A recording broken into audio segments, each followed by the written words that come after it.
औज़ुबिल्लाहिमिनश्शैतानिर्रजीम बिस्मिल्लाहिर्रहमानिर्रहीम। प्रोग्राम है news wise और मैं हूं आपके साथ अली अब्बास। नाज़रीन, आलमी सतह के ऊपर एक अजीब हिजान की कैफियत जो है वो वाज़ेह तौर पर दिखाई दे रही है।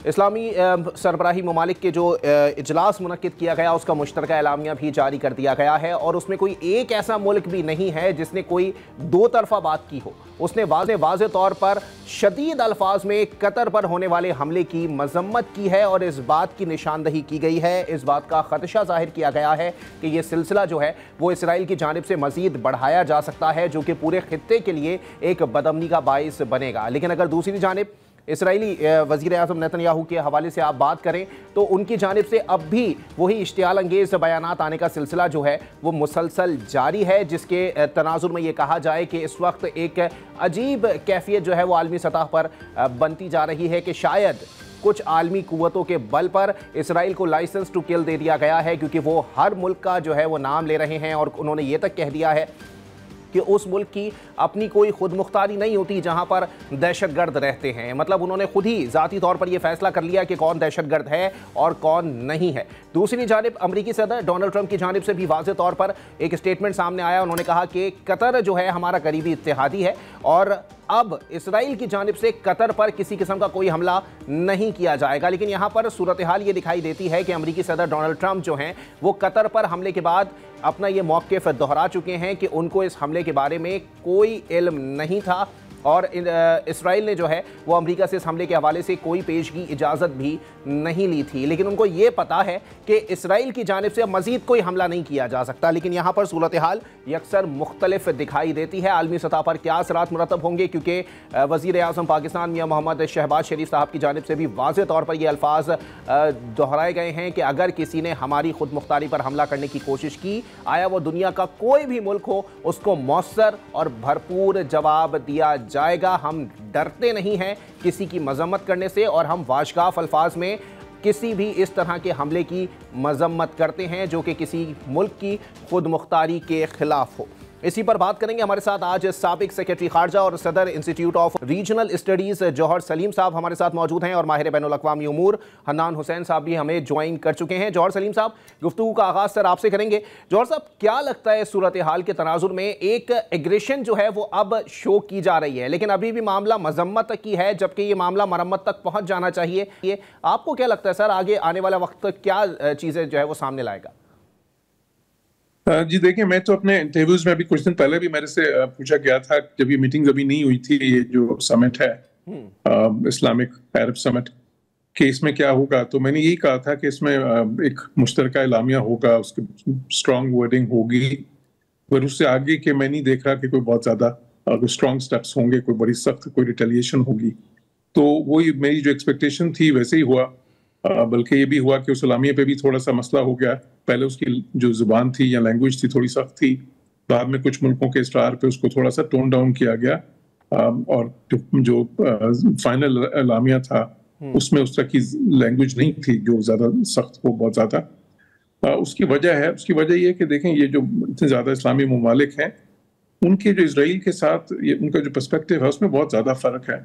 कुछ ऐसे हैं जिनके इसराइल के साथ बहुत अच्छे ताल्लुकात भी हैं, सफारती ताल्लुकात भी हैं, इक़्तिसादी ताल्लुकात भी हैं, दिफाई ताल्लुकात भी हैं। कुछ ऐसे हैं जिनके पहले ताल्लुकात थे अब नहीं है, जिस तरह तुर्की है। तुर्की के दहाइयों पहले बहुत गहरे ताल्लुकात थे, लेकिन अब वो बहुत कम हो के, बल्कि ऑलमोस्ट उन्होंने काफी ज्यादा तो खत्म ही कर दिए इक़्तिसादी और जो दूसरे शोबों में डिप्लोमेटिक रिलेशंस हैं अभी तक उनके। लेकिन जिस तरह अब ये ममालिक हैं, मोरक्को है, यूएई है, बहरीन, इन्होंने इब्राहिम अकॉर्ड्स के बाद वो सफारती ताल्लुकात इस्टेब्लिश किए थे और उसके बाद बहुत ज़्यादा इक़्तिसादी ताल्लुकात भी और दूसरे शोबों में भी ताउन काफ़ी ज़्यादा है। इस तरह फिर कुछ ऐसे मुल्क हैं जो बिल्कुल कतर के साथ बहुत ही ज़्यादा खड़े हैं, मिसाल के तौर पे ईरान और तुर्की। अच्छा, तुर्की का ये भी दिलचस्प है कि एक वक्त में जब जीसीसी में कुछ साल पहले जब जीसीसी के मुल्क सारे कतर से नाराज हो गए थे, कतर भी जीसीसी का हिस्सा है, लेकिन सब बाकी सारे मुल्क जो हैं, सऊदी अरब और यूएई और बाकी मुल्क जो है नाराज हो गए थे और उन्होंने बॉयकॉट कर दिया था कतर का, बल्कि एक किस्म का एम्बार्गो कर दिया था। तो उस वक्त तुर्की ने बहुत मदद की थी कतर की। तो वो एक हिस्ट्री भी है उनके ताल्लुकात, जिस तरह बहरीन और कतर के ताल्लुकात जो है बहुत ज़्यादा अच्छे नहीं रहे कभी भी, उनके दरमियान कुछ तनाज़ात भी हैं आपस में। तो इसलिए फिर और दूसरे मुल्क हैं इस्लामी, जिस तरह मैंने बताया, उनके भी इसराइल के साथ वेरिंग डिग्री के ताल्लुकात या कॉपरेशन है। तो इसलिए एक मुश्तरका मौक़िफ़ का आना उस पर कोई इतना आसान नहीं था। फिर भी कंडेमनेशन हुई जो है, और जो एक प्रेशर जनरेट हुआ। पाकिस्तान का मौक़िफ़ तो उस पर बहुत ज़्यादा वाज़ेह था। पाकिस्तान ने तो हमेशा इसराइल और अरब के जब तनाज़ात हुए हैं जब भी, और उस पर बहुत ही ज़्यादा एक असूली मौक़िफ़ लिया है, वो इस बार भी लिया। तो लेकिन वो जो पाकिस्तान ने एक तजवीज़ दी कि एक टास्क फोर्स मुश्तरका कायम की जाए मुसलमान मुल्कों की, तो उस पर इतनी ज़्यादा बात वहाँ पे नहीं हो सकती।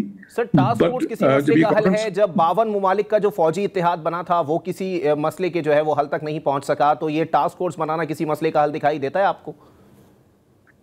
जी, ये इसका काम जी इतना आसान नहीं होगा, तो इसीलिए उस पर जरा मुश्किल, वहां पे कोई फिर उस पर इतनी ज्यादा बात नहीं हो सकी। लेकिन जो हुआ वो ये था कि उसके बाद, इसी कॉन्फ्रेंस के बाद, जीसीसी के जो ममालिक थे उन्होंने अपनी एक समिट भी मुनक्किद की। ये जो उनके वो जो ममालिक हैं सारे, जिसमें सऊदी है, बहरीन है, कतर है, ओमान है, जो है यूएई है, ये सारे। तो उसमें उन्होंने ये तय किया कि एक डिफेंस, मुश्तरका डिफेंस मैकेनिज्म इसराइल के खिलाफ एक बनाया जाए अपने दिफा के लिए। तो उस पे बात ये हो सकता है कि वो, क्योंकि सारे मुल्क बहुत ज़्यादा जो है ना वसाइल से माला माल भी हैं, और बहुत ज़्यादा ये बड़े ख़रीदार भी हैं अमरीकी असले के सब ममालिक, और बहुत ज़्यादा ट्रेनिंग एक्सचेंजेस और सारा कुछ इनका अमेरिका के साथ है। सही। तो उसमें चांस इस चीज़ का है कि वो जो ये इस्टेब्लिश करना चाहते हैं उसमें शायद बात थोड़ी आगे बढ़े। फिर इनके पास देखें कार्ड्स तो बहुत ज़्यादा हैं। सही। मिसाल के तौर पे ये मुल्क जो है, अभी प्रेसिडेंट ट्रंप जब इधर आए थे, इन्होंने दौरा किया था इन सब मुल्कों का, जीसीसी कंट्रीज का, तो उसमें तकरीबन $1 ट्रिलियन के मुआहदात की बात हुई थी कि अमेरिका में वो इन्वेस्टमेंट करेंगे, और फिर बहुत ज़्यादा असला ये खरीदते हैं अमेरिका से। और असले के अलावा भी, मिसाल के तौर पर जहाज़ अगर देखें एयरफोर्स, ये अपने एयरलाइंस के लिए, तो सिर्फ कतर ने $150 बिलियन, $150 अरब का ऑर्डर एक अमेरिका को दिया है, बोइंग कंपनी को।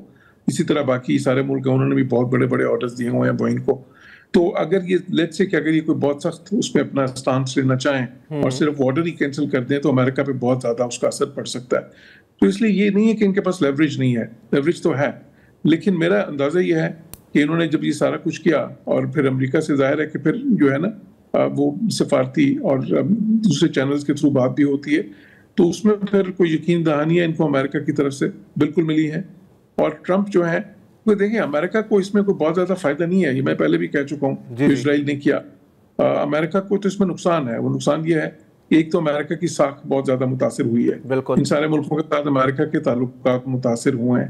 अमेरिका और प्रेसिडेंट ट्रंप जो है, उनका तो ज्यादा फोकस ही है कि वो तो इक्तिसादियात पे ज्यादा जाते हैं, तो उनके लिए तो बहुत अहम है ये मुल्क, ट्रेड के हवाले से, इन्वेस्टमेंट बिल्कुल ऐसे ही सर, मफादात का तहफ़्फ़ुज़ किया जा रहा है ज्यादातर। तो हन्नान हुसैन साहब, ये बताइएगा सर, क्योंकि अगर पूरी बैनुल अक़वामी मंजरनामे पर एक नज़र डाली जाए तो वाज़े तौर पर 2 तौसी पसंद मंसूबे दिखाई देते हैं। एक अखंड भारत है जिसको ब्रेक जो है वो पाकिस्तान लगा चुका है, जबकि दूसरा ग्रेटर इसराइल है। और इसके हवाले से भी इस एलामिये के अंदर भी ये वाज़े तौर पर बात की गई है कि इसको किसी भी तौर पर हम जो है वो नाफिजुल अमल जो है वो नहीं होने देंगे। क्या लगता है सर, क्योंकि एक तरफ तो ये भी सूरत हाल दिखाई दे रही है कि अपने मफादात के तहफ़्फ़ुज़ में लाइसेंस टू किल दे दिया गया है।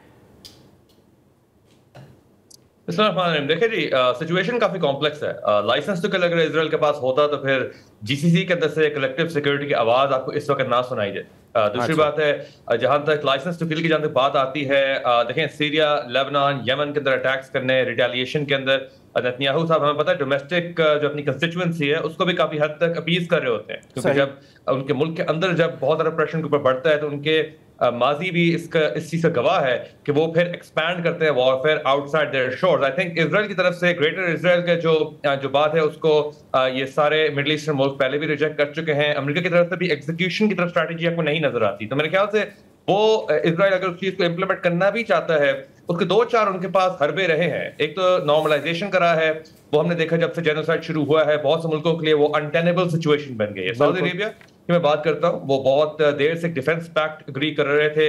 अमेरिकनों की कोशिश थी कि जी इजराइल के नॉर्मलाइजेशन के थ्रू अब सऊदी अरेबिया से वो चीज निकालें, हालांकि रियाद ने सिग्नल दिया कि जी हम इजराइल की तरफ नहीं जाने वाले, आप ये बायलैटरली एग्री करें। और अभी हम देखते हैं कि कतर अमेरिका के साथ अपनी जो डिफेंस पार्टनरशिप है उसको एक्सेलरेट कर रहा है, और उनकी अपनी फॉरेन मिनिस्ट्री ने कहा है कि जी ये जो हमास, सीज फायर, फलस्तीन, इजराइल की तरफ अमेरिका हमसे कोई तवक्को ना रखे जब तक कि हमारी सॉवरेंटी, हमारे मुल्क की जो टेरिटरी है वो सिक्योर नहीं होती। तो आई थिंक इजराइल की तरफ से अटैक होने से वो बहुत ही वल्नरेबल पोजीशन में आ गए, काफी वीक पॉइंट पे आ गए हैं। वो इसलिए क्योंकि इजराइल अगर इस चीज को एक्सपैंड भी करता है तो जवाब इंप्लीमेंट के लिए पॉइंट्स क्या रहेगा हरनान साहब? इंप्लीमेंट के लिए पॉइंट्स क्या रहेगा? क्योंकि एक के बाद एक जो है वो महाज खुलता जा रहा है। पहले गजा वॉर थी, फिर ईरान, फिर अभी हूसियों के साथ जो इसराइल का मसला चल रहा है, और अब कतर के अंदर जो सूरत हाल है, उसके बाद नेतन्याहू जो है वो अफगानिस्तान का नाम ले रहे हैं, पाकिस्तान का नाम ले रहे हैं। तो इंप्लीमेंट के लिए और क्या वजह रह जाती है?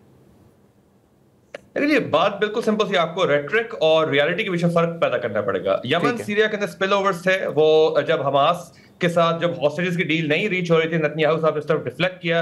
जिस तरह पहले कहा, जीसीसी एक डिफरेंट बॉल गेम है। अमेरिका के बहुत ज्यादा इकोनॉमिक इंटरेस्ट हैं कतर के साथ, लार्जेस्ट बेस मिडिल ईस्ट के अंदर वो होस्ट करते हैं। और अमेरिका अगर नेतन्याहू साहब हो या ना हो, इजराइल हो या ना हो, अमेरिका के जो ब्रॉडर मिडिल ईस्ट के खत्ते के इंटरेस्ट रहे हैं पिछले एडमिनिस्ट्रेशन के अंदर, उसके कतर बहुत सिग्निफिकेंट प्लेयर रहा है। तो उस प्लेयर को जब आप अटैक करते हैं, सॉवरेंटी को अटैक करते हैं बिना अमेरिका की इन्वॉल्वमेंट के, तो फिर अमेरिका बैकफुट पे आता है कि या तो वो इजराइल को डिफेंड भी करें, बस साथ अपने एसेट्स को भी उनको सिक्योर करना है। जहां तक आप बात करते हैं ओपन लाइसेंस की, देखें फलस्तीन का मसला बहुत नियर टर्म में हल होता नजर नहीं आ रहा, और ना ही इजराइल की जो बर्बरियत है। बस साथ साथ एक बात वाज़ेह है, इजराइल का बहुत बड़ा नैरेटिव ये चीज रहा है कि हम फलस्तीन को कैप्चर करके एक अपने ग्राउंड ऑफेंसिव लगा के हम कंडीशंस पैदा करें जिसके अमेरिका हमारे लिए मामलात के लिए, नॉर्मलाइजेशन के लिए पाथवेज खोले। इस सिचुएशन के बाद कहां से वो पैथवेज नजर आते हैं? कतर उस तरफ टिल्ट नहीं होता है, पहले से नहीं होता। Saudi Arabia totally different footing के ऊपर है, और जो मुल्क जिनके साथ आपकी नेगोशिएशंस थी, यूएई था, तो वो उसके अंदर भी उनकी रिलेशनशिप जो थिन आइस के ऊपर है। तो आई थिंक पाकिस्तान की तरफ से काफी मेजर्ड रिस्पांस रहा है, क्योंकि मेन बात है इजराइल स्क्रूटनी नहीं चाहता, वो ह्यूमन राइट्स ऑफेंसेस की स्क्रूटनी नहीं चाहता, वो अपने इन एक्शन की स्क्रूटनी नहीं चाहता। कतर की तरफ से ये कहना है कि जी हम इस चीज को रिस्पॉन्ड करें काफी एग्रेसिवली, वो सिर्फ ये नहीं है कि जी बिलिटरली आप करें। जीसीसी ममालिक के पास बहुत ज्यादा और क्या कहना चाहिए लेवरेज पॉइंट्स हैं जो को अमेरिका के थ्रू यूज करके अपनी सॉवरेंटी को इंटैक्ट रख सकते हैं। तो आई थिंक ऑटोनॉमी की तरफ से शिफ्ट नजर आता है आपको, और ये इजराइल अगर इस चीज को ज्यादा आगे लेके जाता है तो वो शिफ्ट एक्सेलरेट होता मुझे नजर आता है, वो कम होता नहीं नजर आता। एक ब्रेक के लिए मुझे कहा जा रहा है, ब्रेक के बाद प्रोग्राम को यहीं से कंटिन्यू करेंगे। वेलकम बैक नाज़रीन, प्रोग्राम के सिलसिले को आगे बढ़ाएंगे। और सलीम साहब, अब बात यहां पर यह भी आ जाती है कि चले ठीक है, अक़वाम मुत्तहिदा का किरदार भी इसमें देख लें वाज़े तौर पर। उन्होंने अब आकर जो है वो गजा में जो कत्ल व गारत जारी है उसको नस्ल कुशी का नाम दिया है। दूसरी जानिब जो है वो आलमी अदालत इंसाफ के हवाले से तुर्किया के सदर ने वाज़े तौर पर कहा है कि उनको वहां तक ले जाने के लिए हिकमत अमली बनानी चाहिए। सर, इन इदारों की अब मौजूदा हालात के अंदर हैसियत रह क्या गई कि वो अरेस्ट वारंट भी जारी करते हैं लेकिन फिर भी कुछ नहीं होता, वो वाज़े तौर पर मजम्मत भी करते हैं, जंग रुकवाने की भी कोशिश करते हैं लेकिन फिर भी कुछ नहीं होता? जी बिल्कुल, इन इदारों की कमजोरी बहुत ज्यादा सामने आई है। पहले भी खैर अक़वाम मुत्तहिदा का किरदार जो है बहुत से तनाज़ात में दहाइयों से फ़लस्तीन पे जो रहा है, या कश्मीर, जम्मू कश्मीर के डिस्प्यूट पे रहा है, या और भी बहुत सारे डिस्प्यूट्स पे, अभी यूक्रेन का देख लें, तो वो कुछ नहीं कर सके, बिल्कुल इनफेक्टिव रहे। हालांकि जब ये बनाया गया था ये सारा अपैरेटस, खुसूसन जो यूनाइटेड नेशन सिक्योरिटी काउंसिल है, तो उसका मकसद ही ये था कि वो प्रिवेंट करेंगे कॉन्फ्लिक्ट्स को, या फिर अगर होंगे तो उनको रिजॉल्व करेंगे, और बड़ा एक ज़ाहिर है फिर परमानेंट मेंबर्स बनाए गए और फिर नॉन परमानेंट मेंबर्स, एक पूरा मैकेनिज्म है। फिर यूनाइटेड नेशन जनरल असेंबली जो है उसका अपने मैकेनिज्म्स हैं, फिर उसमें जो उसके रेजोल्यूशंस हैं कई बाइंडिंग होते हैं जो चैप्टर 7 के तहत हैं। तो वो उसमें तो यहाँ तक मैकेनिज्म है कि अगर वो जो बाइंडिंग रेजोल्यूशन है अगर वो पास हो और कोई मुल्क उस पर अमल ना करे तो फिर वो मुश्तरका फौजकशी भी हो सकती है। लेकिन हम ये देखते हैं कि ये सारी चीज़ें जो सी हैं कोई पिछले बहुत से सालों में इसमें कोई अमल नहीं हो सका। आपने ICJ की बात की है, इंटरनेशनल कोर्ट ऑफ जस्टिस की, तो इंटरनेशनल कोर्ट ऑफ जस्टिस में तो ऑलरेडी उसने तो रूलिंग दी है अपनी, उस रूलिंग पे अमल कहाँ हुआ है? उसके अलावा जो इंटरनेशनल जो क्रिमिनल कोर्ट है ICC, उसने भी देखें, उसने चार्ज किया हुआ है नेतन्याहू को, उसमें भी सारी वो जो है ना एक उसकी भी रूलिंग्स हैं लेकिन उस पर भी कुछ नहीं हुआ। तो इस वक्त ये है कि ये सारे जो पिलर्स हैं इस वक्त जो इंटरनेशनल ऑर्डर के, जिसको आप कह सकते हैं जो जंग अजीम दोम के बाद बनाए गए थे, वो पिलर्स जो हैं बिल्कुल इनफेक्टिव हो गए हैं, वो इस वक्त बेअसर हो गए हैं। और इसीलिए जो ये चीज़ थी कि यूनाइटेड नेशंस जो है या अक़वाम मुत्तहिदा जो है इसमें रिफॉर्म किया जाए, इसको कि उसकी एक वजह तो कि ये रियलिटी जो उनकी इस दुनिया की उसको ज़्यादा रिप्रेजेंट करे, क्योंकि उसके जो ये सारे जो बनाए गए हैं कि ये परमानेंट मेंबर्स हैं, ये नॉन परमानेंट हैं, ये इस तरह उनका जो यूनाइटेड नेशन मिसाल तो यूनाइटेड नेशन जनरल असेंबली है जहाँ पूरी दुनिया के मुल्कों का वोट है, अच्छा उसके जो करारदाद हैं उसकी कोई इतनी हैसियत ही नहीं है। उसके मुकाबले में अक़वाम मुत्तहिदा जो सिक्योरिटी काउंसिल है उसमें सिर्फ 15 मुल्क होते हैं जिसमें 5 जो परमानेंट है उसको वीटो पावर्स है। उसकी करारदाद अगर वो चैप्टर 7 के अंदर हो तो फिर उसकी बहुत हैसियत और बाइंडिंग हो जाती है। उस पर आप फिर जिस तरह मैंने कहा कि उसको एनफोर्स भी करने के मैकेनिज्म्स हैं, लेकिन वो चैप्टर 7 के अंदर कभी करारदाद होती नहीं है। अभी भी देखें ये कतर का मसला हुआ, उस पर बात हुई है तो बस एक स्टेटमेंट आ जाती है। उससे पहले ये जो गजा का मसला है उस पर तो United Nations council security council के रेजोल्यूशंस तक आए हैं। उससे पहले तो अमेरिका वेटो करता था बहुत अरसे तक। इस बार उन्होंने खैर एक मौका आया कि उन्होंने कहा हम वेटो नहीं करते, बाइडेन के टाइम पे तब वो इसराइल से नाराज भी थे, तो वेटो नहीं किया, रेजोल्यूशन पास भी हो गए। इसराइल ने कहा ये तो जो है ना ये अंडर चैप्टर 6 है, अंडर चैप्टर 7 नहीं है, तो इसलिए इसकी कोई असर नहीं, और वही हुआ। तो देखें इसराइलीज तो बहुत अरसे से वो तो कहते हैं वो तो यूनाइटेड नेशन जिस तरह मैंने बताया उसको वो कहते हैं यूनाइटेड नथिंग है। इसराइली ये मजाक करते हैं कि मजाक उड़ाते हैं यूनाइटेड नेशंस का, उसको कहते हैं ये यूएन का मतलब है यूनाइटेड नथिंग।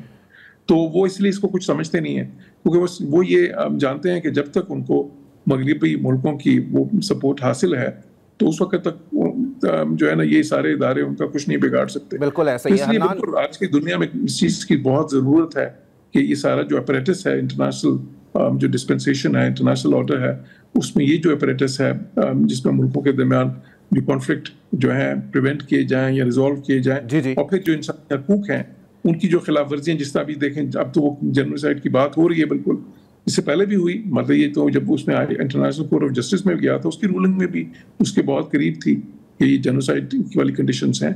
लेकिन अब देखना है कि उसके बाद फिर क्या होता है, तो उसके लिए बिल्कुल ऐसा ही है। आने वाले वक्तों में सूरत हाल काफी वाज़ेह होगी। हनान ये बताइएगा, ये एक तसव्वुर किया जा सकता है कि अब जो पॉलिसीज इसराइल को लेकर अमेरिका की जानिब से जो है वो सामने आ रही हैं उसमें खुद अमेरिका के अंदर से भी आवाज़ें उठना शुरू हो गई हैं, क्योंकि सोहरान ममदानी न्यूयॉर्क के जो है वो मेयर के उम्मीदवार हैं, उनकी जानिब से कहा जा रहा है कि अगर नेतन्याहू न्यूयॉर्क आएंगे तो उनको गिरफ्तार कर लिया जाएगा। ये किस हद तक जो है वो अमेरिका की पॉलिटिक्स या फिर उनकी ताकत पर असरअंदाज हो सकता है? बहुत ज्यादा असरअंदाज नहीं हो सकता, पर प्रेशर पॉइंट जरूर क्रिएट हो सकता है। पहले मैं आपको न्यूयॉर्क वाली बात को बता दूं, बाइडेन एडमिनिस्ट्रेशन के दौरान बहुत ज्यादा इस चीज पर रिजेंटमेंट थी कि जी नेतन्याहू, जिसको बहुत से आवाजें अमेरिका के अंदर कह रही थी कि वॉर क्रिमिनल है, वो यहाँ आएगा, ये हो जाएगा, वो हो जाएगा, पर हमें नजर क्या आया कि एक रिपब्लिकन बैक कांग्रेस के अंदर उनको हीरोज वेलकम दिया गया। तो आई थिंक अमेरिका के अंदर कंस्टिट्यूएंसी जो है जो कि अभी ट्रंप साहब उनके सपोर्टर्स के हाथ में, उसकी वजह से नेतन्याहू साहब को अरेस्ट करने की कोशिश भी की जाती है। तो आप काफी हद तक उस चीज को साइड लाइन कर सकते हैं, क्योंकि उनको एम्ब्रेस करने के लिए बहुत से लोग तैयार हैं बानिस्बत उनके जो इनको आइसोलेट करना चाहें। पॉलिसी शिफ्ट की बात करें, देखें ये इंटरेस्ट का कंपटीशन अब बन गया है। अमेरिका क्या करता है, अगर इजराइल इसी किस्म के अगर अटैक्स बार बार कतर के ऊपर या बाकी मुल्कों के ऊपर करने की कोशिश करता है, उस एडवेंचरिज्म के अंदर अमेरिका के अपने इंटरेस्ट कहाँ पे, नॉर्मलाइजेशन वाली चीज आगे नहीं जाती है। सीज फायर के ऊपर अमेरिका के अपने secretary of state on record का है कि हमारे पास सिर्फ दिन रह गए हैं, कुछ दिन रह गए हैं इस चीज को रीच करने के लिए, और कतर के अलावा और कोई मुल्क नहीं जो कि एक चीज कर पाए। सीज फायर को सस्टेन करने के लिए नेतन्याहू साहब खुद एक बहुत बड़े ऑब्स्टिकल है। अमेरिका के अपनी असेसमेंट्स के मुताबिक भी ये चीज आपको वाज़ेह होती है कि जब भी नेगोशिएशन हुई, सीज फायर की तरफ बात गई, नेतन्याहू साहब ने मैट्रिक्स बदलने की कोशिश की। तो आई थिंक अमेरिका की तरफ से जो उनका अपना जो स्टांस है इस चीज को खत्म करने के लिए, वो बहुत हद तक एंडेंजर होता है। बट साथ साथ उसके लपेट कर जब की अमेरिकी एलाइज को खित्ते के अंदर ले आएंगे, तो ट्रंप साहब की जो पोजीशन रही कि जब हम वॉरफेयर में अमेरिका को नहीं घसीटना चाहते, वो चीज चैलेंज हो जाएगी। वो चैलेंज कौन कर रहा है? इजराइल का एडवेंचरिज्म कर रहा है। तो आई थिंक अमेरिका अगर इस चीज से आगे परस्यू करता है, इजराइल मजीद आइसोलेट हो सकता है और अमेरिका की जो इंटरेस्ट की कॉस्ट बढ़ सकती है। समथिंग जो कि ट्रंप साहब ने नेटो के साथ भी एक पॉइंट ऑफ फ्रिक्शन बन गया था। अगर आप इसी किस्म के फ्रिक्शन मिडिल ईस्ट में चाहते हैं तो फिर आप इस चीज को जारी रखें। जी जी, बहुत शुक्रिया हनान हुसैन साहब, माहिर बैनुल अक़वामी उमूर, और जौहर सलीम साहब सेक्रेटरी खारजा हमारे साथ मौजूद थे। एक ब्रेक के लिए मुझे कहा जा रहा है, ब्रेक के बाद प्रोग्राम को यहीं से कंटिन्यू करेंगे। वेलकम एक नाज़रीन, प्रोग्राम के सिलसिले को आगे बढ़ाएंगे। अब कुछ बात करेंगे क्रिकेट के अंदर जो एक सियासत के नाम पर एक जहर घोल दिया गया है उसके हवाले से, क्योंकि पाक भारत मैच के बाद पाकिस्तान की जानिब से जो मुतालबा किया गया था उस पर भारतीय मीडिया की जानिब से वाज़ेह तौर पर कहा जा रहा है कि मैच रेफरी को हटाने का पीसीबी की जानिब से जो मुतालबा था उसको आईसीसी ने मुस्तरद कर दिया है। उसके बाद पाकिस्तान ने एशिया कप के मज़ीद मैचेस खेलने से इनकार कर दिया है और मैचेस ना खेलने का जो उनका फ़ैसला पहले से चला आ रहा था वो अब बरकरार रखा है। लेकिन इस हवाले से ख़ुद पाकिस्तान क्रिकेट बोर्ड की जानिब से भी खुद एहतसाबी का अमल इख्तियार किया गया और पीसीबी के डायरेक्टर उस्मान वाहला साहब को जो है वो मुअत्तल कर दिया गया है। लेकिन एक सूरत हाल है कि इस तमाम तर मामलात को अगर सामने रखा जाए तो स्पोर्ट्स है, खेल है, हार जीत होती रहती है, सारे मामलात चलते रहते रहते हैं, लेकिन इसके अंदर भी एक जंग को लेके आ जाना या फिर एक सियासत को लेके आ जाना, तो उस पर भारत और भारत की जो हुकूमत है उससे यही तस्वुर किया जा सकता है कि उन्होंने अपने बच्चों को क्या सिखा के भेजा है। ये सूरत हाल काफ़ी मुख्तलिफ नहीं है। इस पर बात करेंगे, हमारे साथ sports anchor person Abdul Ghaffar हमारे साथ मौजूद हैं। गफ्फार, बताइएगा, इस पर आपकी और हमारी पहले भी काफ़ी हद तक गुफ्तगू रही है, क्या लगता है सर ये सूरत हाल और उसके बाद पाकिस्तान की जानिब से जो है वो मजीद मैचेस ना खेलने का फैसला, ये किस हद तक असरअंदाज होगा एशिया कप के ऊपर? देखिए, इस वक्त अली ताज़ा तीन सूरत हाल ये है कि पाकिस्तान टीम इंतजामिया ने ये तो फैसला कर लिया है कि अब से कुछ देर बाद पाकिस्तान टीम दुबई में अपना प्रैक्टिस सेशन जो है वो शेड्यूल के मुताबिक करेगी। ये एक हिंट है कि शायद पाकिस्तान या तो किसी चीज पर राजी हुआ है या फिर पाकिस्तान जो है वो अभी भी इंतजार कर रहा है कि अब कोई मिडल वे निकल आए। और चूंकि प्रेस कॉन्फ्रेंस तो नहीं की अली पाकिस्तान ने आज, जो प्री मैच प्रेस कॉन्फ्रेंस थी जिसके बाद खलबली मच गई भारत में भी पाकिस्तान में भी कि शायद पाकिस्तान ये मैच नहीं खेलेगा, लेकिन पाकिस्तान टीम का प्रैक्टिस करने का फैसला कल के मैच से पहले ये इशारा है कि पाकिस्तान ने कम से कम मैच की तैयारी तो पूरी रखी है। दूसरी जानिब पाकिस्तान क्रिकेट बोर्ड इस वक्त मतलब सोच विचार में मसरूफ है। हुकूमती सतह पर भी, आला हुकूमती सतह पर इस हवाले से बातचीत जारी है, क्योंकि ये पाकिस्तान भारत का मामला हालिया अरसे में जंग हुई, फिर जो कुछ दुनिया में पाकिस्तान भारत के दरमियान एक रेस रही, पाकिस्तान को कामयाबी भी मिली कि पाकिस्तान का नैरेटिव पूरी दुनिया में गया, पाकिस्तान की जंग में कामयाबी, तो उसके बाद पाकिस्तान की हुकूमत भी इसमें पूरी तरह इन्वॉल्व है। वजीर दाखिला भी हैं मोहसिन नकवी साहब, पीसीबी के चेयरमैन भी हैं और फिर एशिया के भी सदर हैं। तो अभी ये हतमी तौर पर नहीं कहा जा सकता कि कल मैच वाकई होगा या अभी कोई इस पर ट्विस्ट आ सकता है, क्योंकि पाकिस्तान क्रिकेट बोर्ड इस हवाले से अभी तक खामोश है।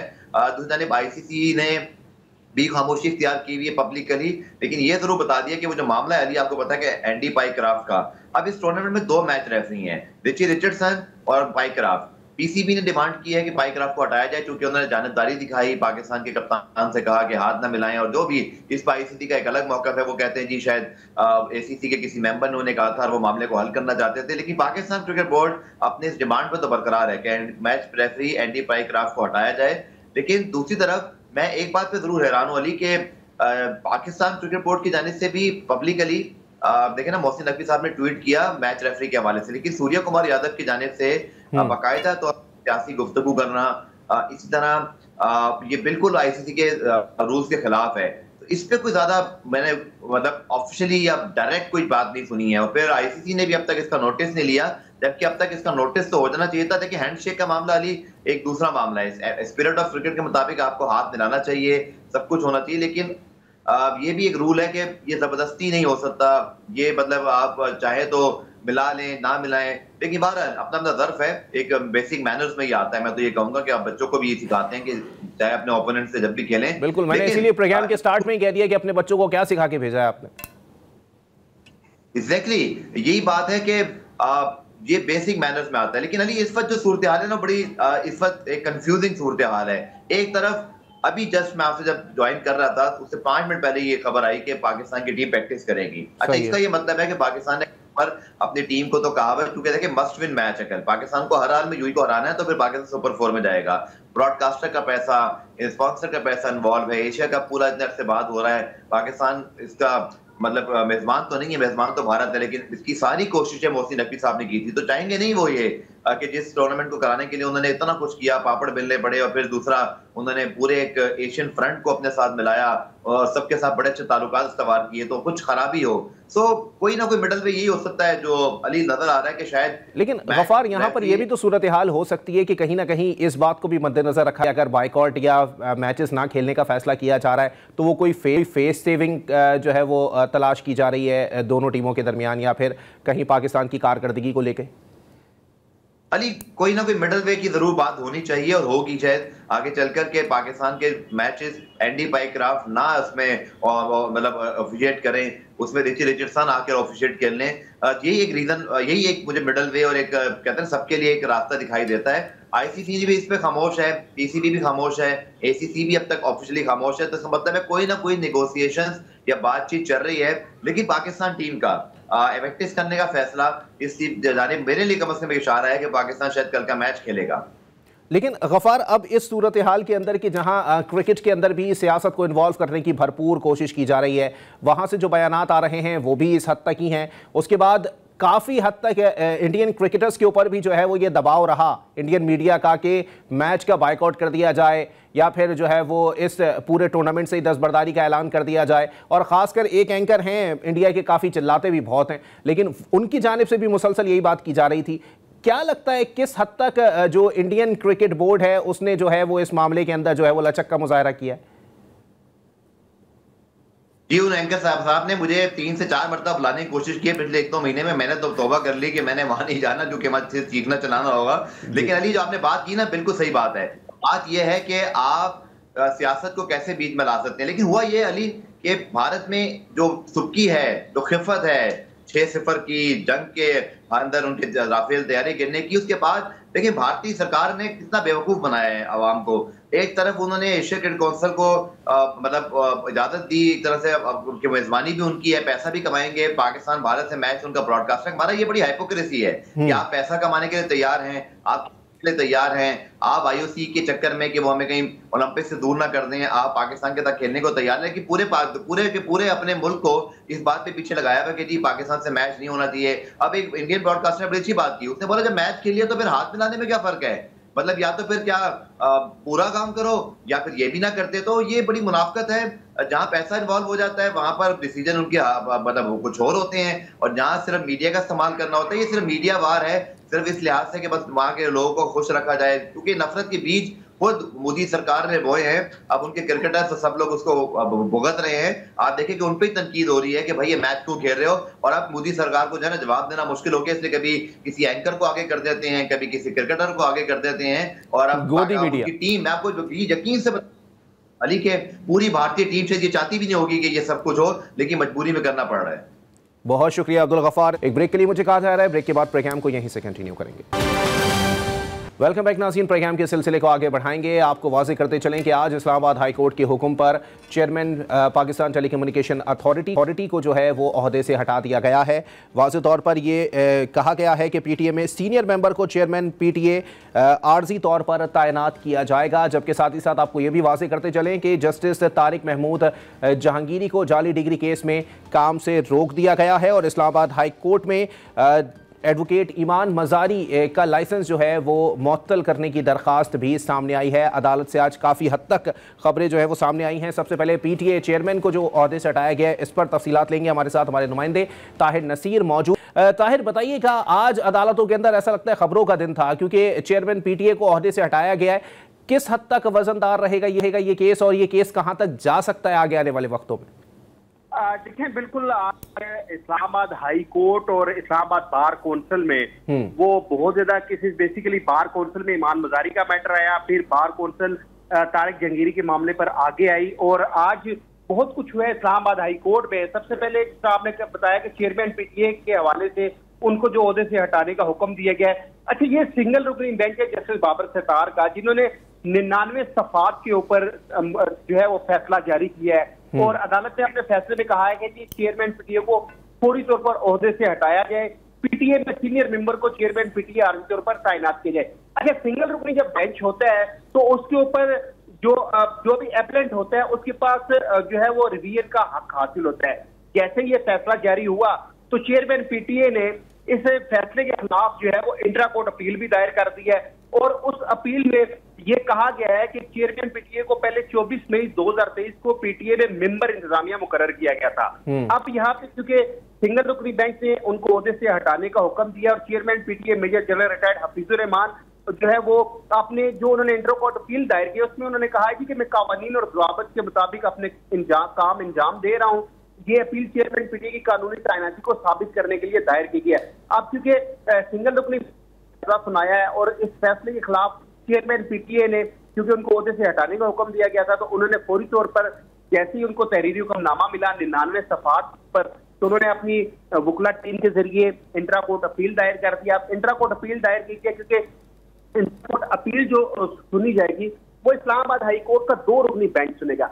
अब उस 2 रुकनी बेंच में क्या चीफ जस्टिस जो है वो सरफराज डोगर, वो उनकी सरबराही में कोई बेंच तश्कील दिया जाएगा, या ये बेंच किसी दूसरे जजेस में जो 2 जजेस होंगे वो तश्कील देंगे। लेकिन अब ये कल मालूम होगा कि क्या ये जो अपील है ये कब मुकर्रर होगी, कब इसके ऊपर समाअत होगी, और सिंगल रुकनी बेंच का फैसला है। और ज्यादातर हमने देखा है माजी में भी कि जब सिंगल रुकनी बेंच कोई फैसला देता है तो जब आप इंट्रा कोर्ट अपील दायर करते हैं तो उसमें बहुत ज्यादा कुछ कानूनी हुक्म होते हैं, तो इंट्रा कोर्ट अपील एक्सेप्ट हो जाती है। अगर तो ये इंट्रा कोर्ट अपील एक्सेप्ट हो जाती है, PTA major general retired Hafeezur Rahman दोबारा से ओहदे पर तैनात हो जाएंगे।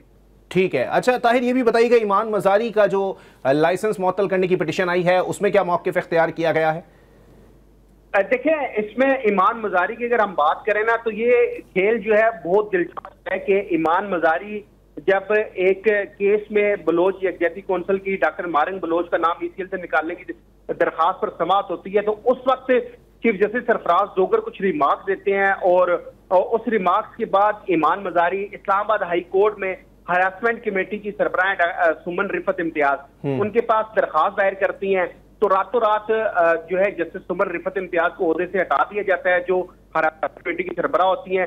फिर उसके बाद ईमान मजारी के मुतालिक जो है एक वकील है, वो वकील इस्लामाबाद बार कौंसिल में एक पिटीशन दरखास्त दायर कर देते हैं कि जो ईमान मजारी है इसका लाइसेंस मुअत्तल किया जाए। और उसके ऊपर क्योंकि जाहिर बात है ईमान मजारी वो भी वकील हैं और जो वकील है उसने उस जो लाइसेंस मुअत्तली की दरखास्त में जो दरखास्त की है, अदनान इकबाल एप्लीकेंट का नाम है जो एडवोकेट है, कि ईमान ज़ैनब मजारी रियासत मुखालिफ सरगर्मियों में मुलविस है। फिर उसका मेन जो क्रक्स है उस रेफरेंस का जो इस्लामाबाद बार कौंसिल में दायर की गई है कि ईमान मजारी के खिलाफ की जानिब से सरकारी अफसरान के खिलाफ नफरत अंगेज तकारीर और मनफी मुहिम चलाई गई है। रेफरेंस में यह भी कहा गया कि ईमान मजारी रियासती इदारों के खिलाफ बगावत पर उकसाने में मुलविस हैं।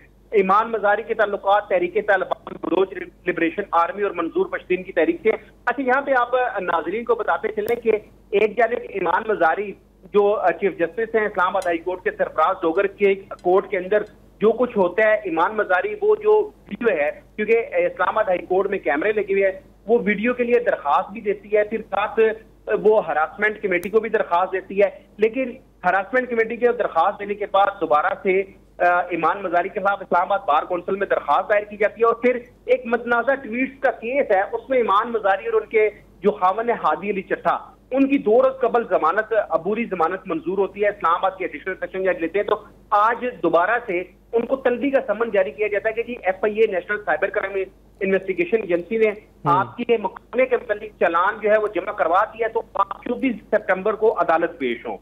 तो ये कुछ हुआ है आज। और इस्लामाबाद बार कौंसिल में जो दरखास्त दी गई है, अब उसके ऊपर जाहिर बात है अगर समाअत होती है तो बार कौंसिल जो है वो जो जिससे अपील की है, जिसने दरखास्त दिया, उसको भी बुलाएंगे और फिर मतनाज़ा ट्वीट्स के हवाले से ईमान मजारी को भी बुलाया जाएगा। अच्छा ताहिर नसीर, ये भी बताइएगा कि जस्टिस तारिक महमूद जहांगीरी साहब को भी जो है वो काम करने से रोक दिया गया है और सुनने में आया कि जो बेंचेस का जो है वो ताहिर महमूद जहांगीरी हिस्सा थे उनको भी तब्दील करके दूसरे जजेस को वहां तैनात कर दिया गया।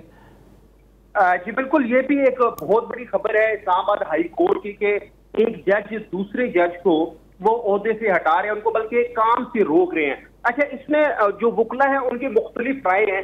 कभी तारीख में ऐसा नहीं हुआ कि एक ही हाई कोर्ट में सीनियर जज जूनियर को वो काम से रोक रहे हैं। अच्छा, इसमें आज जब समाअत शुरू हुई तो जो वकील थे जिन्होंने एप्लीकेशन मूव की थी, उनकी जानिब से एक जूनियर वकील पेश हुए। उन्होंने कहा जी कि आज सीनियर कौंसिल नहीं है, मेडिकल की बुनियाद की वजह से हम इस केस को मजीद हमें आप तारीख दे दें ताकि हम नेक्स्ट डेट के ऊपर वो दलाइल देंगे। लेकिन इस्लामाबाद हाई कोर्ट के जो चीफ जस्टिस हैं सरफराज जोगर की सरबराही में 2 रुकनी बेंच ने इस केस की समाअत की और समाअत करने के बाद हालांकि जो दरखास्त गुजार है उनके वकील की जानिब से कहा भी गया कि हमें टाइम दिया जाए, लेकिन कोर्ट ने कहा कि हम कुछ नहीं करेंगे।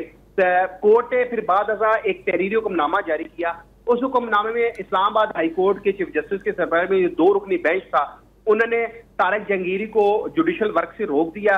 उनके जितने भी, क्योंकि ड्यूटी रोस्टर जो बनता है उनके नाम ड्यूटी रोस्टर से निकाल दिए गए और एक नया रोस्टर जारी किया गया। उसमें सिंगल बेंच या डिवीजन बेंच में जिस बेंच में तारिक जहांगीरी शामिल थे उनका नाम निकाल के नया एक रोस्टर जारी किया गया। फिर इसके ऊपर इस्लामाबाद बार कौंसिल के वकला भी सामने आ गए और उन्होंने इसको इस हवाले से जो अलीम अब्बासी हैं जो मेंबर है वो कहते हैं कि जब तक सुप्रीम जुडिशियल काउंसिल से रुजू नहीं किया जाता किसी भी जज के कंडक्ट को पसंद नहीं किया जाता, तो ऐसा होता नहीं है, लेकिन ये पसंद नापसंद की बुनियाद के ऊपर ऐसा किया जा रहा है। बहुत शुक्रिया ताहिर नसीर, हमें इस्लामाबाद हाई कोर्ट होने वाली तमाम पेशरफ्त के हवाले से जो है वो आगाह कर रहे थे। सूरत हाल यही है कि वाज़ेह तौर पर सुप्रीम जुडिशल काउंसिल के अंदर आप किसी जज की शिकायत करते हैं और अगर सुप्रीम जुडिशल काउंसिल किसी जज को जो है वो काम से रोकती है तो वो चीज़ वाज़ेह तौर पर हमारे आइन और कानून के अंदर दर्ज है और उसी को इम्प्लीमेंटेशन की तरफ आना चाहिए। इसी के साथ अपने मेज़बान अली अब्बास को दीजिए इजाज़त। सेहत ने साथ दिया और ज़िंदगी ने वफा की, तो फिर मुलाकात होगी। अल्लाह हाफ़िज़।